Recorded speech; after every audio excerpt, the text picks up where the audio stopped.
जाणून घेऊयात मुंबई पुण्यातल्या महत्त्वाच्या घडामोडी झटपट। दर रविवारप्रमाणे मुंबईच्या तीनही मार्गांवरती आज मेगा ब्लॉक असणार आहे। मेन लाईनवरती 10:30 वाजल्यापासून ते दुपारी 3:30 वाजेपर्यंत वाहतूक बंद राहील। पश्चिम रेल्वेवरील बोरिवली ते नायगाव दोन्ही दिशांच्या धीम्या मार्गावरती सकाळी 11 ते दुपारी 3 वाजेपर्यंत जम्बो ब्लॉक घेण्यात येईल। तसंच हार्बरवरती कुर्ला ते वाशी दरम्यान 11 वाजल्यापासून दुपारी 4:15 वाजेपर्यंत काम सुरू असेल।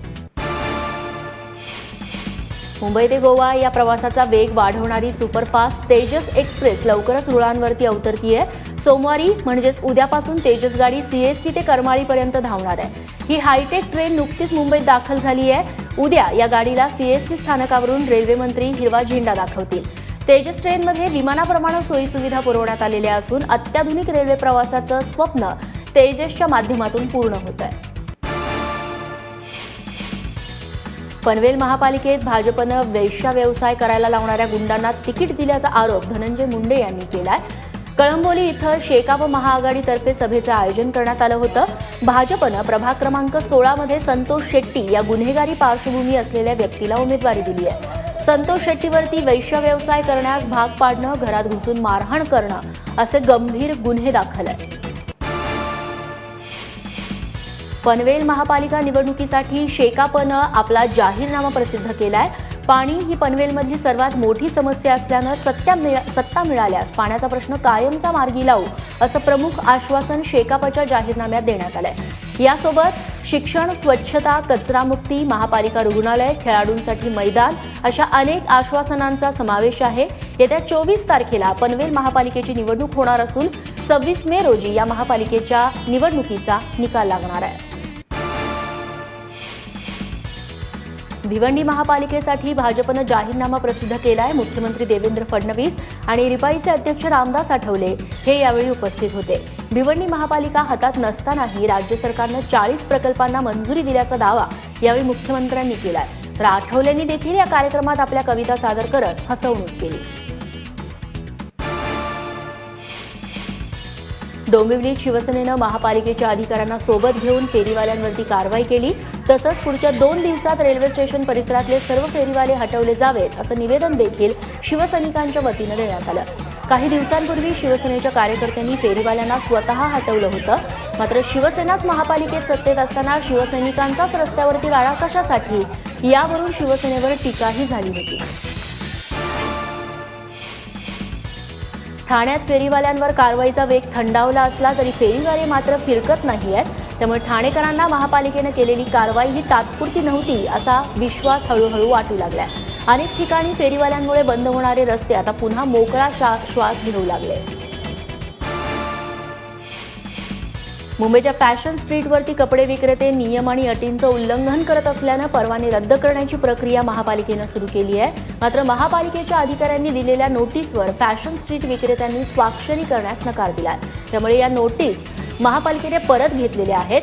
फॅशन स्ट्रीटवरील विक्रेते आपले सामान फुटपाथवरती लावत असल्यानं फुटपाथवरती लोकांना चालायला अडथळा निर्माण होतोय अशी तक्रार लोकांनी केली असल्याचं पालिकेचं म्हणणं आहे। एस्टेला हॉटेल माझ्या राहत्या घरापासून जवळच आहे। तिथल्या लाऊड म्युझिकमुळे आम्हीच नव्हे तर इतर रहिवासी देखील त्रस्त आहेत। त्याची तक्रार केल्यामुळे खंडणीचा खोटा आरोप दाखल केला असा दावा काँग्रेसचे आमदार नितेश राणे यांनी केलाय। जुहू हॉटेल एस्टेलाचे मालक हितेश केसवानी यांच्याकडे खंडणी मागितल्याचा नितेश राणे यांच्यावरती आरोप आहे। खंडणी न दिल्यामुळे नितेश राणे यांनी गुंड पाठवून तोडफोड केल्याचा आरोप केसवानी यांनी केलाय। बॉलिवूड अभिनेत्री शिल्पा शेट्टीला ठाणे सत्र न्यायालयानं मोठा दिलासा दिलाय। शिल्पा शेट्टी आणि तिचा पती राज कुंद्रा यांना 1 लाख रुपयांचा अटकपूर्व जामीन मंजूर केलाय।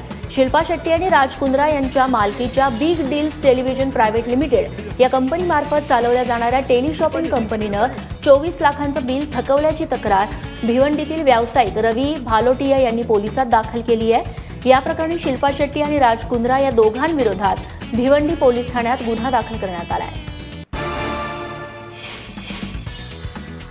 डॉक्टर नरेंद्र दाभोलकर यांच्या हत्येला 45 महिने उलटून गेलेले आहेत। मात्र या हत्ये प्रकरणातील संशयित आरोपी सारंग अकोलकर आणि विनय पवार अद्यापही पोलिसांच्या हाती लागलेले नाही आहेत। या संशयित मारेकऱ्यांना पकडण्यासाठी स्पेशल टास्क फोर्सची नेमणूक करावी अशी मागणी अंधश्रद्धा निर्मूलन समितीतर्फे आता करण्यात आली आहे। तसंच पत्रकार आशिष खेतान यांना धमकीचं पत्र आल्याची माहिती देखील हमीद दाभोलकर यांनी दिली आहे।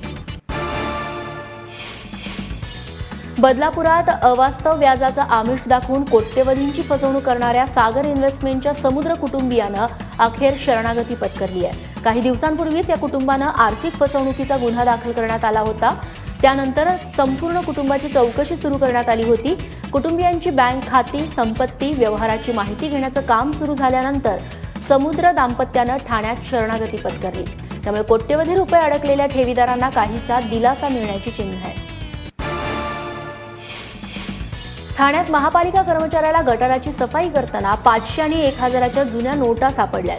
पावसाळ्यापूर्वी नालेसफाईचं काम इथं सुरू होतं। हे काम सुरू असतानाच काल सकाळी वामनहरी पेठे ज्वेलर्सच्या दुकानाजवळच्या गटारात या नोटा सापडलेल्या आहेत। मुंबई गोवा महामार्गावर विना हेल्मेट प्रवास करणाऱ्यांवरती आजपासून दंडात्मक आणि कठोर कारवाई केली जाणार आहे। त्याआधी काल महामार्गावरती पोलिसांनी गांधीगिरी करत विना हेल्मेट चालकांचं प्रबोधन केलं।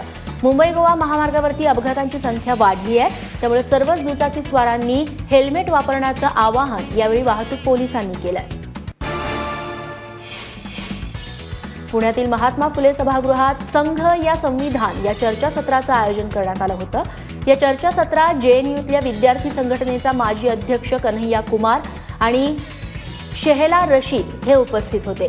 आंबेडकरांनी लिहिलेलं संविधान नष्ट करण्याचं काम राष्ट्रीय स्वयंसेवक संघाकडून केला जात असल्याचा आरोप कन्हैया कुमारने यावेळी केला। पुण्यातील काँग्रेस नेते तहसीन पूनावाला यांनी या चर्चासत्राचं आयोजन केलं होतं। जनता बँकेच्या यशस्वी वाटचालीवरती to hell and back to glory या पुस्तकाचं मुंबईत प्रकाशन करण्यात आलं। उत्तर प्रदेशचे राज्यपाल राम नाईक, पुस्तकाचे लेखक अरविंद खालाडकर, भाजपचे खासदार विनय सहस्त्रबुद्धे यांनी या प्रकाशन सोहळ्याला हजेरी लावली। शिवाजी पार्क येथील स्वातंत्र्यवीर सावरकर सभागृहात या सोहळ्याचं आयोजन करण्यात आलं होतं। राम नाईक यांच्या हस्ते या पुस्तकाचं प्रकाशन करण्यात आलं।